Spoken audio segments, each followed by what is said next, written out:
Well, to those of you who are joining us for the first time, welcome and thank you for coming. And those of you who are rejoining us from the earlier session, thanks for sticking around. Again, for those of you who are either law students or undergraduate students, we recognize that you may not be able to stay for all of the day's activities. So if you have a class after this hour or the next hour's class infringes on this hour a little bit, feel free to get up and go to your next class. Please try to do so as quietly as you can, but we can't ask you to cut the next class to stay here. I could ask, but a lot of people would get really angry with me, so I'm not going to officially do that. Anyway, thank you for coming. It's now my distinct pleasure to welcome Jim Brady, Vice President and Executive Editor of the Washington Post's online division, WashingtonPost.com, which many of you see every day, several times a day. Mr. Brady is also a board member of the Online News Association, former Vice President and Editorial Director for AOL, and a former sports reporter and editor at The Post. Mr. Brady has led WashingtonPost.com to numerous awards and accolades since being named Executive Editor of the site in November 2004. Under his leadership, WashingtonPost.com has been focused on combining the world-class journalism of the Washington Post with the endless possibilities of the online medium. Since Mr. Brady came on board, WashingtonPost.com has won a National Emmy Award for its Hurricane Katrina coverage, a Peabody Award for its Being a Black Man series, an Editor and Publisher Award for Best Overall Newspaper Affiliated Website, 2 Digital Edge Awards for Best Overall News Site, a Knight Batten Award for Innovations in Journalism, 2 Scripps Howard Foundation National Journalism Awards, 3 Edward R. Murrow Awards for Best Non-Broadcast Affiliated Website, and more than 100 White House News Photographers Video Awards. Mr. Brady began his online journalism career at WashingtonPost.com in April 1995 when he came from the newspaper to serve as sports editor for the Post's online site, then located on a dial-up network called Interchange. After the Post decided to abandon that effort, Mr. Brady helped build and launch WashingtonPost.com in June 1996. In 1998, Mr. Brady took over as assistant managing editor for news and helped coordinate the site's coverage of the Clinton impeachment proceedings. In 1999, Mr. Brady moved to America Online, where he spent more than 4 years. During his time at AOL, Mr. Brady was in charge of the service's coverage of the 9/11 terrorist attacks and the 2000 presidential election. Prior to his first stint at WashingtonPost.com, Mr. Brady was a sports writer at the Washington Post from 1987 to 1995. And during his career, he has also served as the Washington sports correspondent for UPI, interned as a sports writer at Newsday, and worked as a researcher for NBC during the 1992 Summer Games in Barcelona. Please join me in welcoming Jim Brady.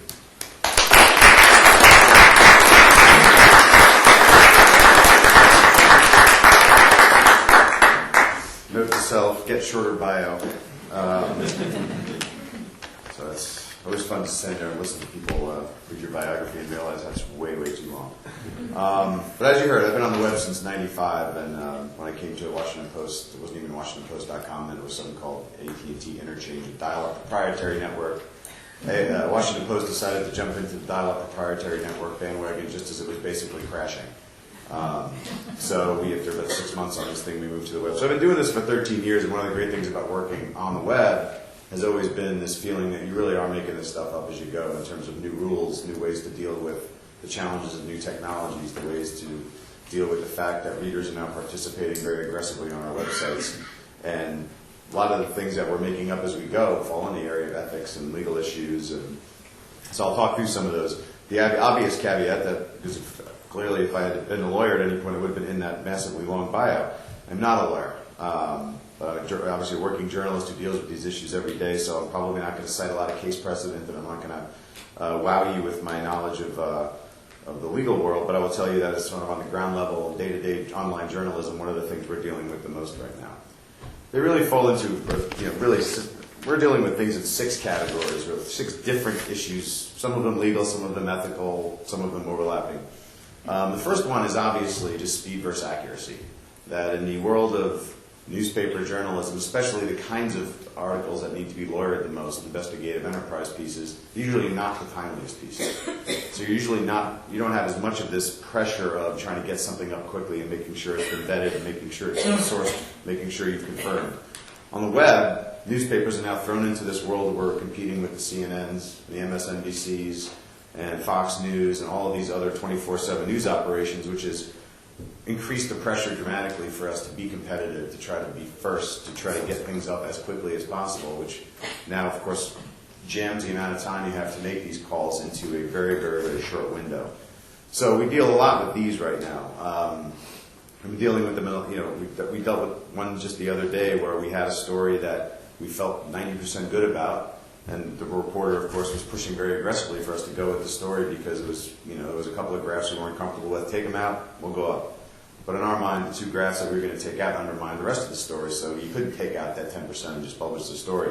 So we waited a while, managed to get the last 10% of it blurred effectively, got the story up. But the pressure of reporters who want to beat somebody up on a story versus the inherent structural weakness of stories is something we deal with a lot right now. Confirming things is another issue.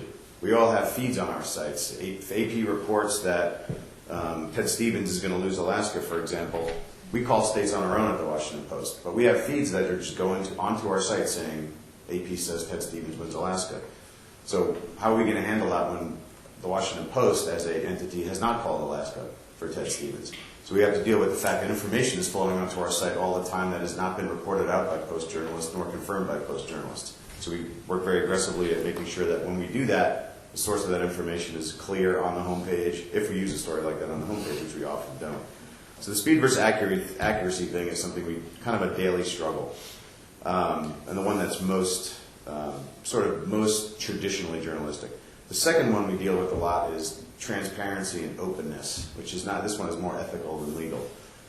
On the web, especially with the rise of the blogosphere, if you report anything, and you would later have to go back and change what that is you've reported, you really sure as hell better put on your website that you changed an earlier version of the story, and you better make it clear what you changed and why you changed it.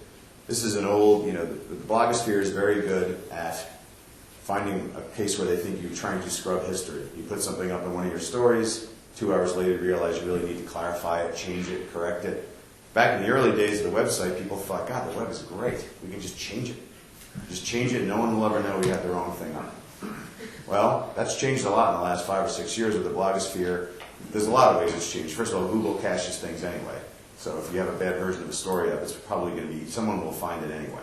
Even if you go back and change it, an earlier version exists somewhere. But secondly, it's the right thing to do.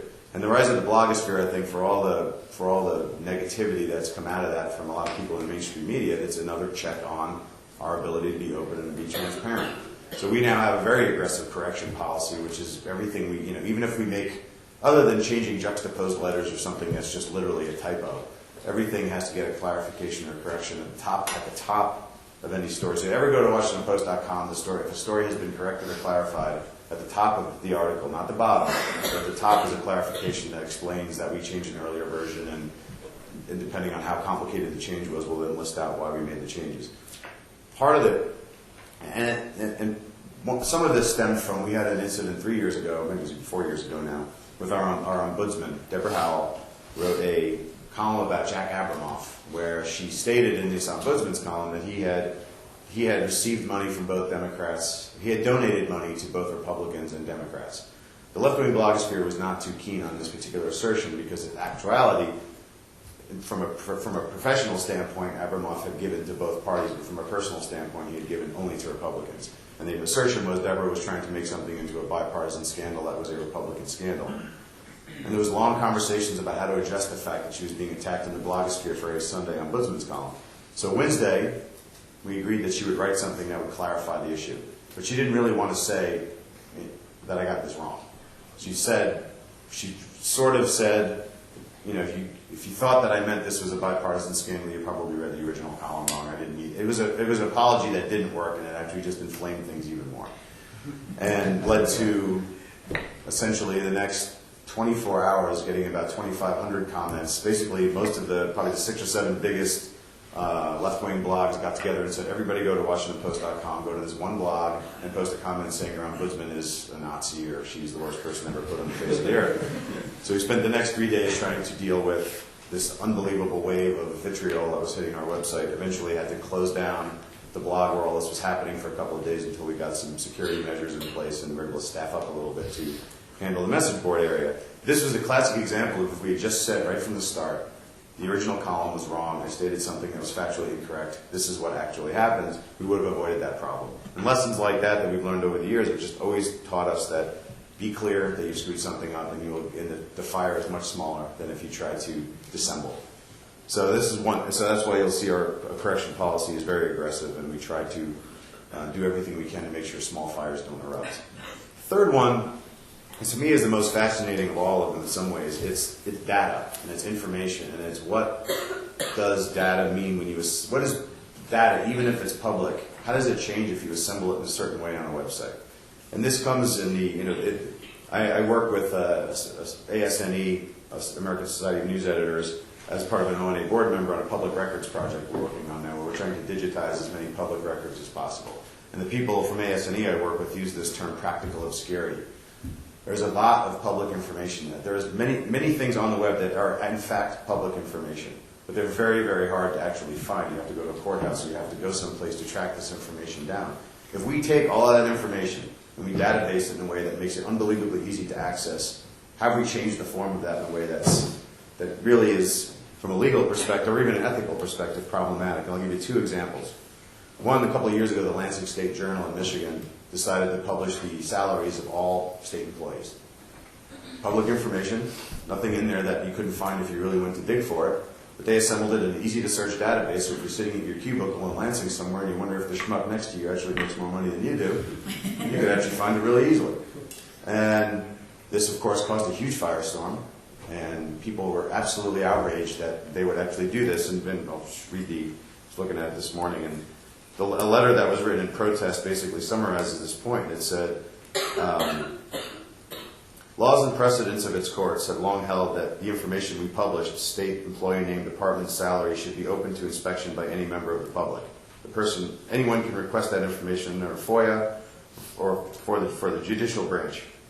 But the person who's writing the letter says, but open to inspection is a far cry from a searchable online database, and the Lansing State Journal should know that. And I think after this happened, someone actually went and found a bunch of salaries of Lansing State Journal employees and put them up someplace to sort of show. This is what happens when you want this all to be made public. We'll make something public too. I'm not sure that information was public, but obviously they were trying to make a point.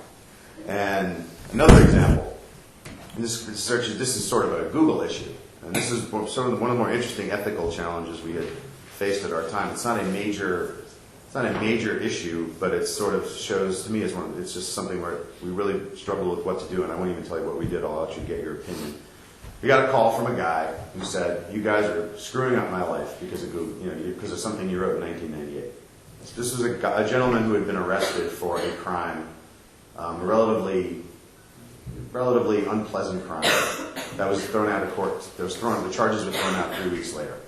He called up and he said, when I search on my name on Google, the first thing that comes up is a story about my being arrested. But the story about the charges being thrown out, which we did write about, nowhere to be found. And this is unfair, and I'm talking to a lawyer, and I want you to do something about it. And we, of course, did what all newspapers do at first. We said, it's Google. We have no idea what their algorithm is. We don't know why this story is showing up here and this story is showing up on the 7th page of search. We just, we don't know their algorithm. In fact, they're so protective of that algorithm, we really can't tell you why it's showing up. And what he wanted us to do is kill it.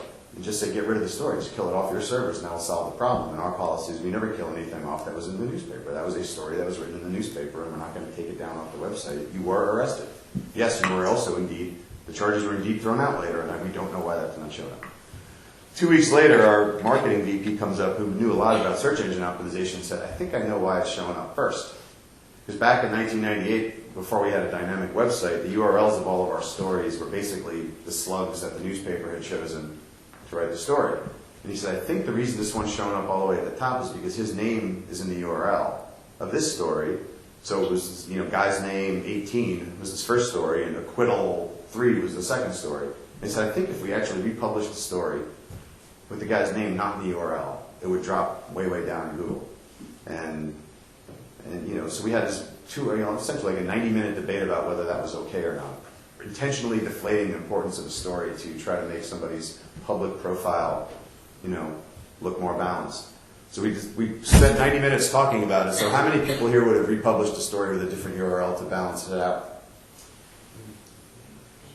How many people would not have? We republished it.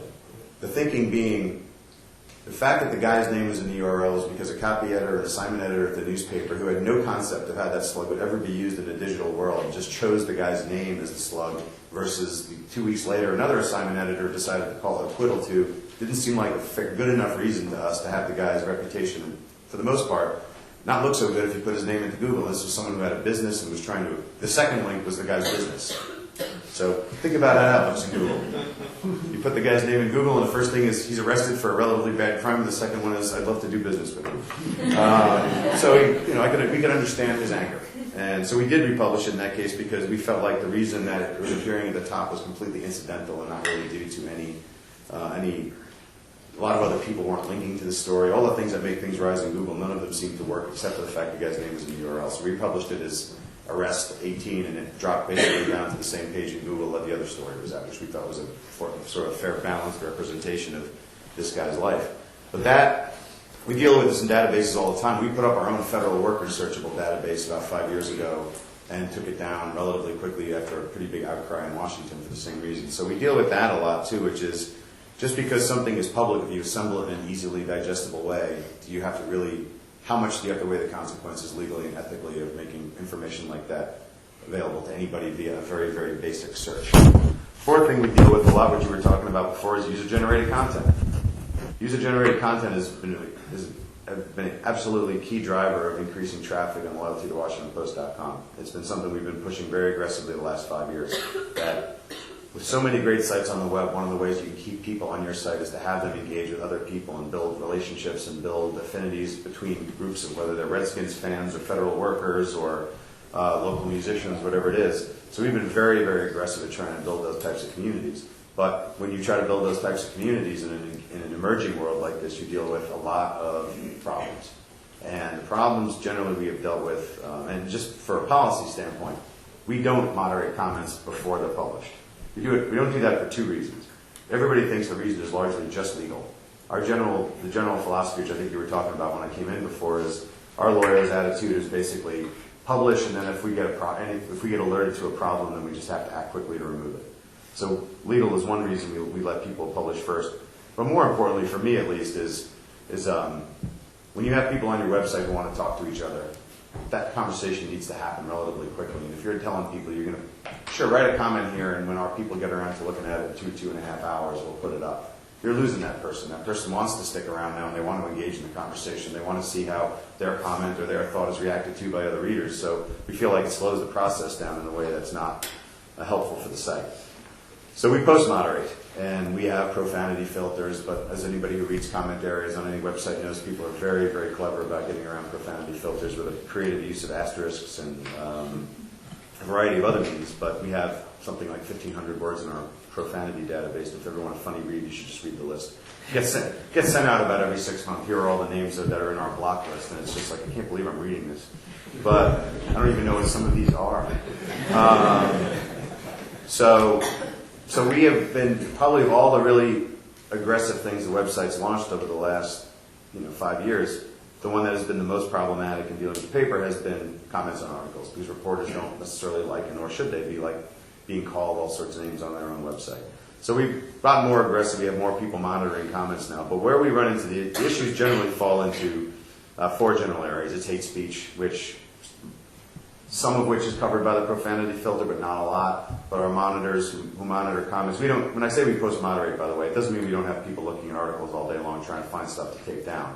It's just that we don't look at everyone before it goes live. We have moderators who know certain subject areas that they have to look at. They have to look at local crime. They have to look at politics. They have to look at opinions. They have to look at anything about the Middle East, anything about the war in Iraq, and sadly anything about the Redskins. All fall in the category of our kind of nastiest areas.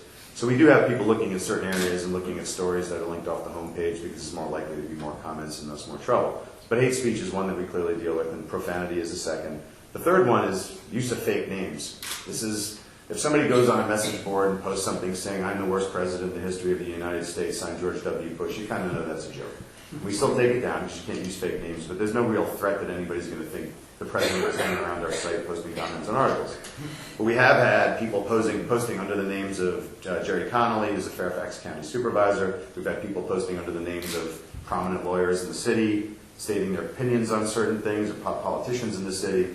So that's a problem for us, and we try very hard to make sure that, in fact, there's a lot of names of famous people in the Washington area that we just set up accounts for just to block them from being set up by anybody else. So there's certain public officials who, even if they wanted to go in and set up an account that was their name, they wouldn't be able to do it. Now, they could do George W. Bush 23, but I guess they could do 43 probably, but that's a problem we've had. That's probably, of all of the legal issues, that's the one that scares us the most in a lot of ways, where if a public official, is basically someone's trying to act like they're posting something very controversial and they didn't write it. We worry about that because that's the one we get a lot of calls on. And the fourth one is spam, which is more of a technical issue than anything else. The fifth thing we're dealing with a lot now is fair use. Fair use is in a world where distribution of video and distribution of content and distribution of snippets to Google is so prevalent. What is fair use is something we struggle with a lot. There's a company we work with now called Acture, which has really cool technology that allows you to basically roll over a link and if there's a video of Obama giving a speech at Grant Park, you could roll over Obama's name, or say he gave a speech at Grant Park, and if we highlighted speech at Grant Park, you just roll over the link and a video window pops up and you can watch the video basically in a layer that's sitting on top of your website. Very, very cool technology. And where that's pulling in from YouTube directly. So is that on our site or not? It's not. We're essentially pulling it directly from YouTube, but it's appearing over on top of a WashingtonPost.com article, but the content doesn't reside on our server. And so is that, if we run basically, if somebody puts up an episode of The Office and for some reason we wanted to clip that on the website, obviously that seems wrong somehow. But if it's something that somebody uploaded to YouTube and all we're doing is putting a layer on our website that allows us to pull that in and watch it, what have we done? Have we done anything that makes us culpable there? We've been pretty cautious on that one and not used anything. Like we don't use YouTube videos from any networks or anything that's protected programming on our site. But other sites that are using this technology are doing that, and their basic argument has been that content is not on our site. It's on somebody else's site. We're just pulling it in. It's basically the same thing. The argument is the same thing as a link. The technology is just better. Instead of linking to that video on YouTube, we're basically pulling in the video from YouTube. And if we made a link, nobody would be having this conversation. So we're trying to figure out where that boundary is. Same thing applies to topics pages we do, which automatically pull in any video related to a topic. A lot of the videos that get pulled in are from sites like YouTube where there are copyright problems.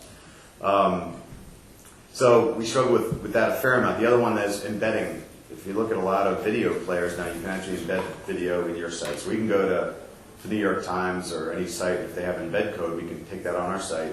And on WashingtonPost.com, you'll see a blog post that'll have New York Times embedded video in it. But we found out not that long ago that just because somebody puts embed code on a video player doesn't mean you can actually use it, that there's actually a fair amount of rules around. Our argument was always if somebody puts an embed code on a video player, they're basically asking you to reproduce it on your site. We tried to take a Washington Redskins video, which had embed code on it, and put it on our site. And we have a wonderful relationship with the Washington Redskins, and that is incredibly sarcastic. They don't like us, we don't like them, because they're incredibly difficult to deal with on these issues. They called up and said, you can't do that. So that you guys put embed code on your video player, and we just put it on our site. We said, yeah, just because we have embed code on it doesn't mean you guys can use it. Just read our policy, and it basically says the Redskins have the right to tell anybody that you can't use the embed code even if it's actually on the player. So we took it down because in their particular legal argument, in their particular in that particular case, it was clear in their thing that they could tell somebody that we couldn't run it. Of course, it goes against the entire theory of embed codes, which is to get your stuff spread around the internet. But that's more of a personal thing, I think, than a traffic driving thing. So fair use is a bit odd right now because of all these technologies that sort of put a layer between your site and another site. These pop-up windows and things of the sort are making it harder to determine where something actually lives at one time or another. And the last one is just dealing with sales issues. That, you know, in the online world, sales and editorial content interact in ways that they don't in a newspaper. There are ads that fly over content. There are ads that extend out over content. You can buy very, very specific pages on a website if you want to. So we deal with a lot of, this is probably more ethical than legal as well, issues of if Obama comes to the Obama campaign came to us and said, we want to buy every ad on your website on election day. What would we do? We would say no, because we don't feel like, yes, we love the money, but we feel like we did this in 2004, on election day 2004, John Kerry basically bought all the ads on the homepage. So you go to WashingtonPost.com's homepage on election day 2004, there's 4 huge John Kerry ads on it. It didn't help that we endorsed Kerry, but they really were not related. But somebody coming to the site who was cynical about it would probably say, well, that's a shocker. You know, they endorsed John Kerry and their entire homepage is John Kerry ads on election day, no less. So we have a lot of rules around how many ads, you know, what kind of advocacy ads and what kind of political ads we can run in certain areas of the site and what frequency. So and that's the last one's probably the least interesting. Those are generally the things we spend most of our time dealing with in these new ethical, legal times. I'm glad to take any questions or talk about anything else. Jim, this whole business about changing a story that you think is not factual, or perhaps there's even a tainted libel or something. What if your lawyers told you, because that doesn't really protect you? You still publish the libel or whatever it is. Yeah. So how does that manifest itself? How does that play out? Well, I mean, if you publish the story and libel somebody, the fact that even if we pulled it off the site and killed it isn't going to help you on that front. So I think the idea is to you're better off if you have a story that's got a problem and the lawyers think you need to change it to. You're better off putting the story back up with a clarification that says an earlier version of the story misrepresented the relationship between X and X, and we've now. I think if you're the person who's been libeled, you'd certainly rather have the story upright than get pulled down just because the original wasn't. You know, so our attitude is let's get it right. Let's keep changing. You know, if we have to change it a couple of times to get it right, that's fine. Let's just be clear about what it is we've changed. So, and again, I think this comes up all the time where someone, largely, you know, people who have, someone from the paper will call up and say, I made a big mistake in my story and I need the website to take it down now. And our argument is always that is the worst thing you can possibly do. This is an A1 story that, remember, there are hundreds of sites pointing to this story right now.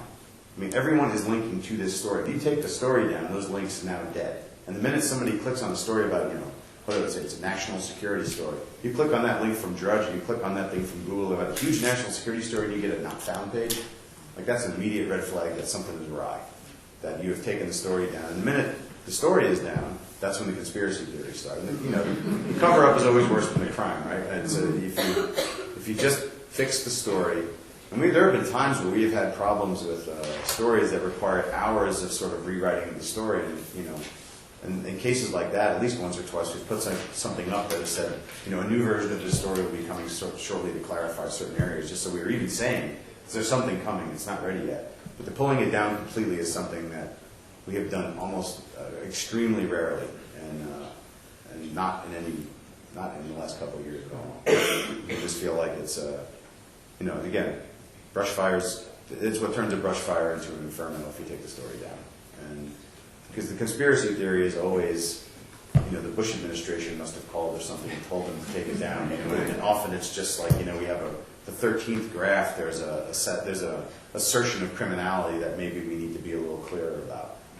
This came up the other day with a story we were writing about a hosting firm in California that hosts a lot of sites that do nefarious stuff on the web, spam sites, porn sites, and things like that.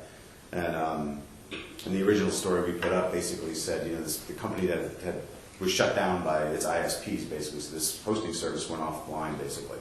The original story basically said that these guys, this company had done something criminal because they were hosting these things. And after reading it, the lawyer said, probably ought to back off of that a little bit because it's pretty vague whether hosting somebody doing bad things on a website is a criminal act in and of itself. It's a matter of whether you know about it and what level of knowledge you have about what they're doing. But our lawyer said this is a gray area right now in terms of we can't say that these guys committed a crime. We can say that they hosted sites that were doing malicious things because that much we had. So, but we went in and changed it and put a clarification up that basically said an earlier, we clarified an earlier version of the story to can't remember exactly what the wording was, but to clarify the role of Makolo in this, that's why I think it's always good to be transparent.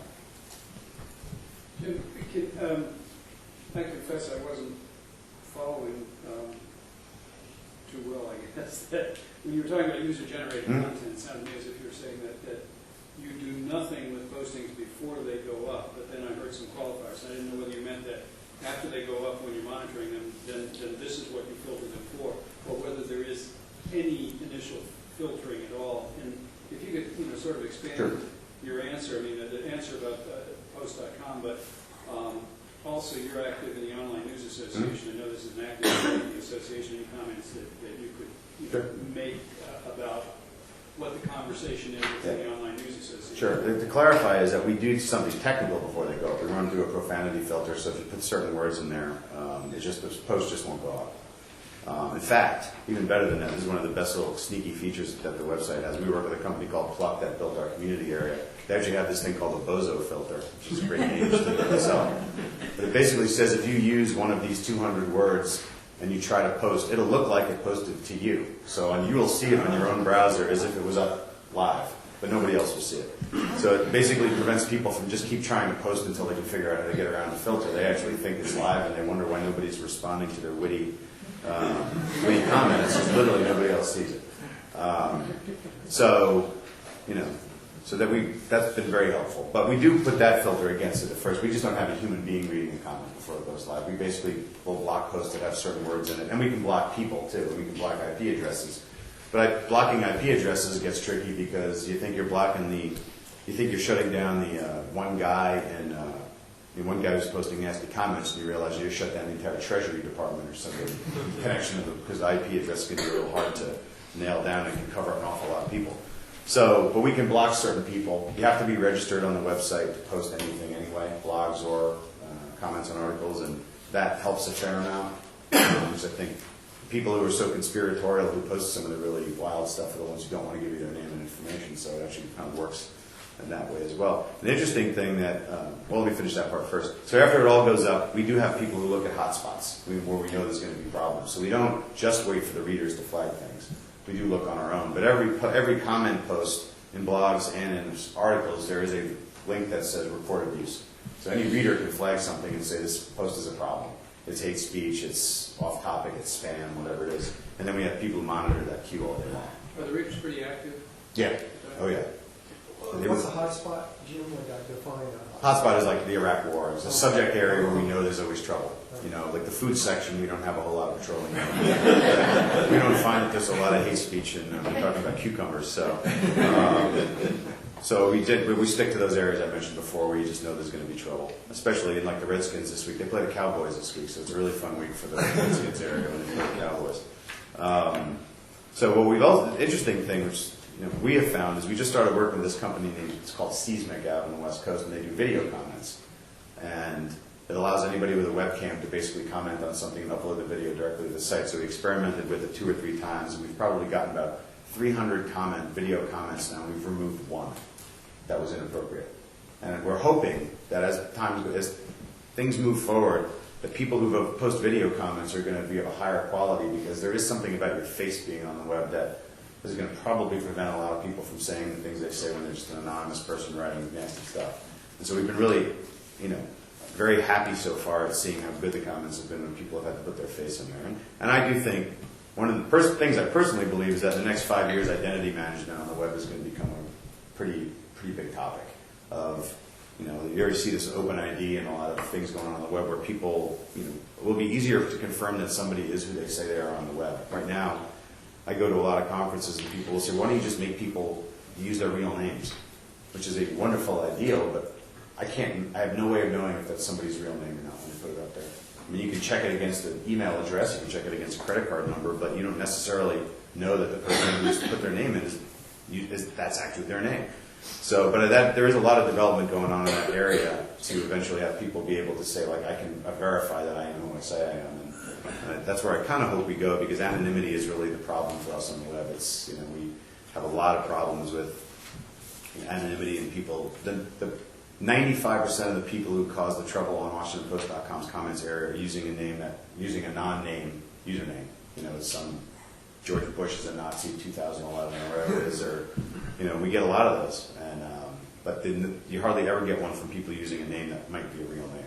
So that's what we're focusing on, trying to find some technologies that'll help us in that space, because the quality of comments, if you know, some of our blogs that are less controversial topics, you read these comments areas and they're phenomenal in terms of the dialogue that's going on between people. Comments get legitimately at this point somewhat of a bad rap. I mean, well, they have a bad rap, and some of that is legitimate, because if you look at where the politics, especially, and you look at the war, you do see a lot of horrific stuff with people who are just really just seem to be crawling out of a hole to post. But when you look at areas that are not so emotional, areas like, we have a blog called Government Inc., which is about federal contracting, and the people who are posting comments in there are having this unbelievably high-level discussion about this topic. Nobody comes in there and, nobody comes in there and disrupts that. That's a very small community, but the quality of that conversation is phenomenal. And we have more of those than we have the really bad ones, but the bad ones get all the press, so that's why we're hoping these things can help weed that out. As far as the substance goes, do you have specific criteria that you use? Obviously, if something's hate speech, but what about things like conspiracy theories, things that could conceivable have a grain of truth to them? Yeah, I mean, conspiracy theories, as long as there's no profanity, no hate speech, I mean, we'll leave some of those up. I mean, we have the things that hate speech, personal attacks, which is a great one, because it also goes to the issue of a personal attack against the president is maybe different than the example was, and this happened, I think, the Orange County Register, I think. It's like a year ago, they wrote a story about a woman who was so obese that she was pregnant and didn't know it until she gave birth, literally. It was, and they didn't have any guards on their comments. In fact, their attitude was, we don't even take them down after they're posted. And the comments on this thing were just, I mean, you can imagine, they were unbelievable. They were racist. It was barely a comment in the thing that was useful. So, that's a clear. But take a less egregious example. You write a story about a private citizen who's, a feature story about them because they're in the news for some reason, but it's not something they're not a public official, they weren't elected to anything, they're not a movie star or a professional athlete. So we have a little bit of a different layer of personal attack on a private citizen who's the subject of a story than a public attack on a politician or a public figure. But personal attack is the hardest one, because those are the ones you tend to read the most and say, is that a personal attack or not? Sometimes they're borderline. But conspiracy theories you don't necessarily take down. You take down spam, hate speech, personal attacks, off topic. Another one we try to aggressively do too is the nice thing about comments on articles is if you tell people you have to talk about the article, it prevents things from going off in some direction that has nothing to do with the article. So those are the 4 criteria you use, Jim. I want to talk to you about your first trade-off between speed and accuracy. And obviously, the need for speed has always been part of journalistic lore, wanting to have the scoop and so on. And you said that it's accelerated and intensified because of the blend of the 24-hour news cycle of online, of broadcast news outlets, and then the competitive pressures of everybody being online at the same time. And that story is very common, and you hear it all the time, and particularly for sites like yours, which are affiliated with a great newspaper, part of what you, I'm sure, tell one another, and what I hear a lot of other folks tell one another in similar situations is, it's a mechanism for corporate survival, because there's a fear that the Los Angeles Times will die, the Washington Post will die, the New York Times will die, etc. And this allows you to compete in that market, and one of the ways you compete is you can break the story at 8 seconds. So all of that's very understandable. Here's my question. There's a counter pressure, and the counter pressure is, what is it that you have to sell people and offer people as the classic division between the professional journalism, the journalism and mainstream media dissolves, and in fact everybody is a journalist.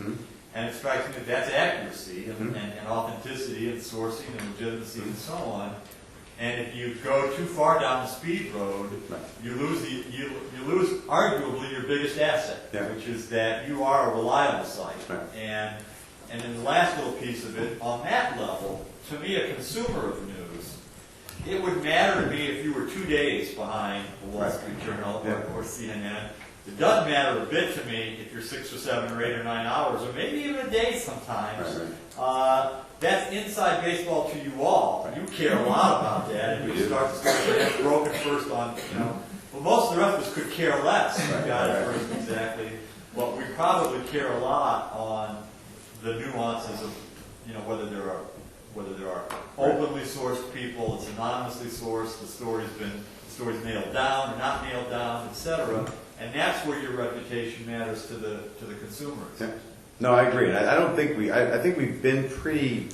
I mean, some would probably argue we've been too conservative on that particular trade-off. I mean, we actually on election night call the states on. We have the same apparatus as AP and the networks to call states, and people, a lot of them at the website, a lot of them at the newspaper say, God, we are so slow calling states. We call Pennsylvania like an hour and a half after the networks call Pennsylvania. But that's, we are slow on that front. But I do think, get it right is much more important to get it first. And we struggle at times with, the things we struggle with are actually less. I'll give you an example of the struggle we actually have is there are times we actually have broken something, and we are the first person to have it, and the hard part is getting the reporter to write it now because it's 5 o'clock and I need to sit down and actually write the story for the paper.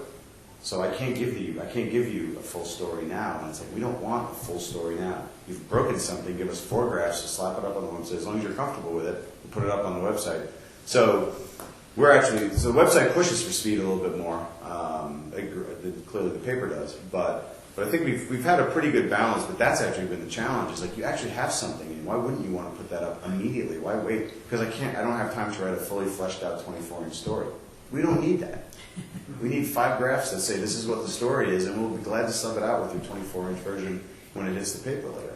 So I don't think we're at this particular point not in much danger of overplaying that hand because I think we're still trying to find the right balance. But yeah, I think it comes up a lot with another interesting example of an issue we face. Because there is so much information out there. It used to be in the old days, the Washington Post, the media as a whole could determine what was worth reporting and what wasn't worth reporting. If there was a scurrilous rumor out there somewhere that everybody in the media heard but nobody thought there was anything to it, you could decide whether you write that or not. Right? 2004, the rumor goes around that John Kerry's having an affair or had an affair at some point during the campaign. Everybody in the media had heard it. Nobody had really been able to nail that in any way that they could report it. But the blogosphere was raging about this John Kerry affair, running through the blogosphere like crazy. We had this big debate about, as a mainstream media news organization, are we obligated to at least acknowledge that we're hearing it and that we're looking into it, or we've looked at it and said there's nothing to it? Do we have to change what we actually report because there's so much information out there that didn't come from us, but that everybody looks at our website and says, this rumor is raging around the internet today, and the Washington Post is so dumb and so slow and so out of it. They don't even have it on their website. Now, the reason we don't have it on the website is we didn't think there was anything to it. And we had reported it out and determined there really wasn't anything to it. But should you actually say that? We've looked into this and there's nothing to it. And we have no problem. And our reporting has shown that we can't write that story because we don't. Or you're just making it worse by doing that. You're spreading it even more by having it on your site. We didn't put it up. We just decided to let it die, and it died a relatively quick death. But you do have those issues too, issues of what to do with the Virginia Tech package that Kid brought to NBC. Should we take screenshots from that and put it up on the website?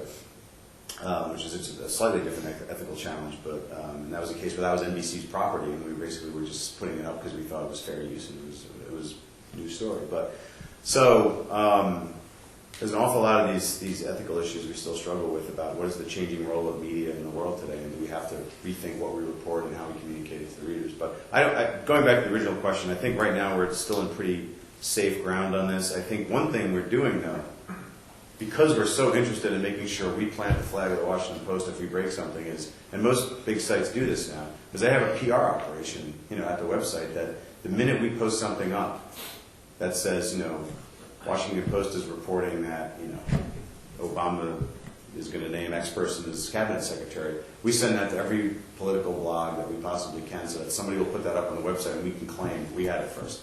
Because, and then everybody says for the next 24 hours the Washington Post reported. So it actually is more of a PR battle now than there's anything else. You just want to get there first so you can plant the flag and say, we had it first. So, interesting times.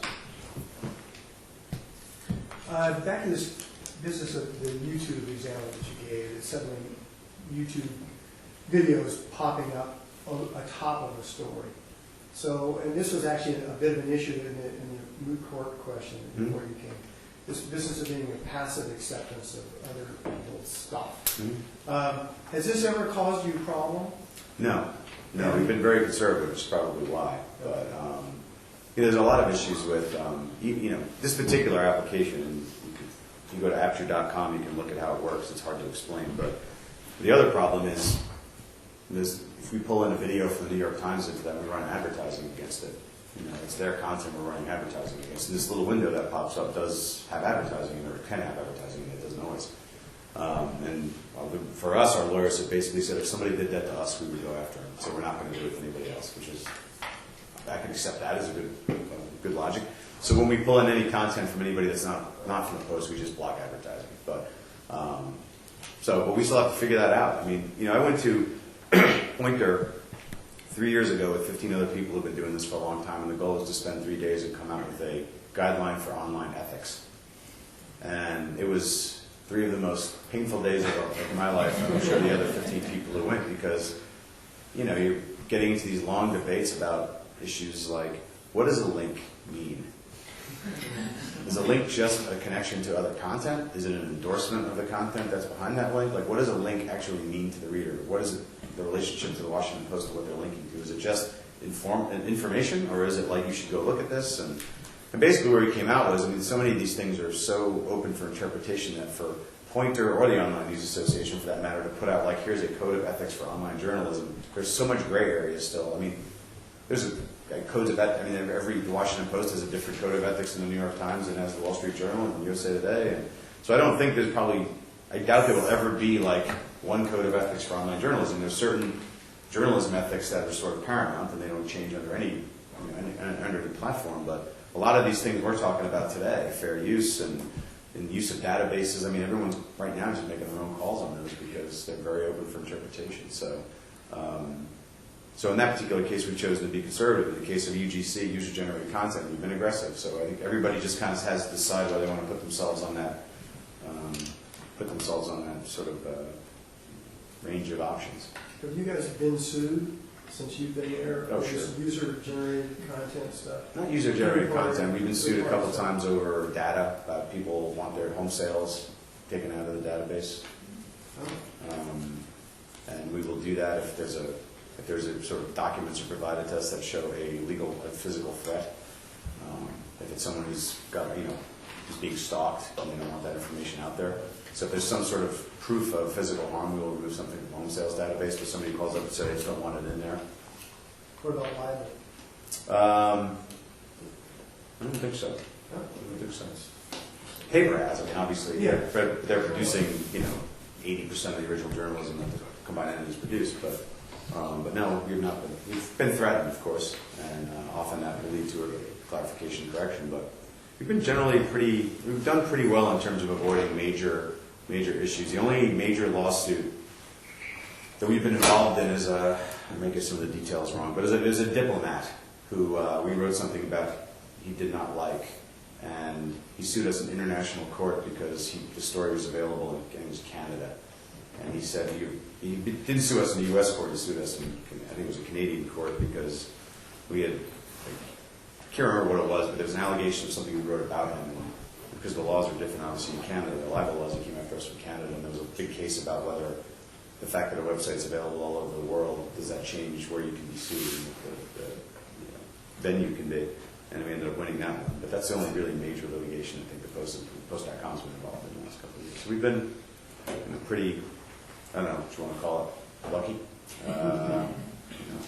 But we do spend a lot of time talking about this stuff. And I really do think it's the most fascinating part about working on right now is these things are just completely brand new issues. And the data one is the one I'm just really obsessed with because I would love to be able to put this, immense amounts of information online, but boy, you can really make it very easy to find out an awful lot about the person who lives next door to you, and that information may have really no value.